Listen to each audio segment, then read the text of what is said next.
তামাক নিয়ন্ত্রণ আইন বাস্তবায়নে ইটনা উপজেলায় প্রশিক্ষণ কর্মসূচি অনুষ্ঠিত হয়েছে। সানবিট সব দিবে সামাল। সানবিট ম্যাজিক প্রেস ডিশওয়াশিং এর মাথা ঘোরানো সলিউশন। কিশোরগঞ্জ জেলা প্রতিনিধির পাঠানো ভিডিও কভারেজে বিস্তারিত প্রতিবেদনটি দেখুন। তামাক নিয়ন্ত্রণ আইন কার্যকরে ইটনা উপজেলার প্রশিক্ষণ কর্মসূচি।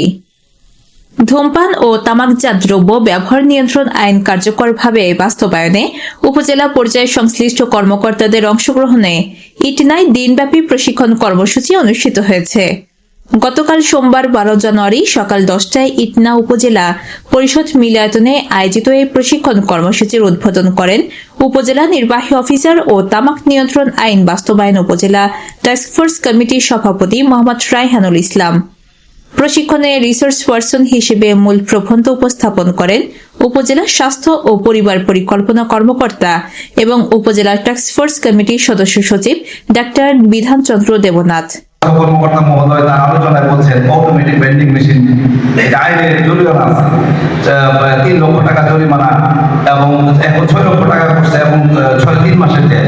তো এই যে অটোমেটিক ভেন্ডিং মেশিনগুলি দেখবেন প্রত্যেকটা দোকানের সামনে খুব সুদৃশ্য কাচের একটা বক্সের মতো বানানো থাকে।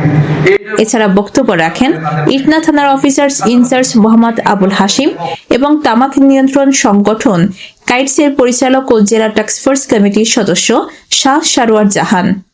কর্মসূচিতে বিভিন্ন দপ্তরে মোট 40 জন কর্মকর্তা অংশগ্রহণ করেন। অংশগ্রহণকারীদের 4টি গ্রুপে ভাগ করে উপজেলা পর্যায়ে ধূমপান ও তামাকজাত দ্রব্য ব্যবহার নিয়ন্ত্রণ আইন বাস্তবায়নের সম্ভাব্য করণীয় নির্ধারণ করা হয়। প্রশিক্ষণে তামাকের ক্ষতিকর দিক, আইন প্রয়োগের কৌশল এবং সমন্বিতভাবে তামাক নিয়ন্ত্রণ কার্যক্রম জোরদারের উপর গুরুত্বারোপ করা হয়। সীমা আক্তার, চ্যানেল A7, ঢাকা।